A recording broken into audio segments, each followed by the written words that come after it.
جابر بن عبداللہ نے خبر دی کہ نبی صلی اللہ علیہ وسلم نے فرمایا، مجھے 5 چیزیں ایسی دی گئی ہیں جو مجھ سے پہلے کسی کو نہیں دی گئی تھیں۔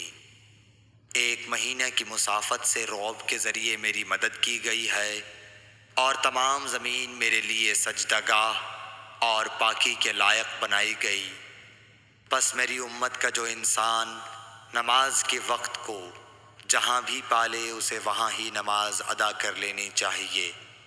اور میرے لیے غنیمت کا مال حلال کیا گیا ہے، مجھ سے پہلے یہ کسی کے لیے بھی حلال نہ تھا، اور مجھے شفاعت عطا کی گئی، اور تمام انبیاء اپنی اپنی قوم کے لیے مبعوث ہوتے تھے، لیکن میں تمام انسانوں کے لیے عام طور پر نبی بنا کر بھیجا گیا ہوں۔ صحیح بخاری حدیث نمبر 335۔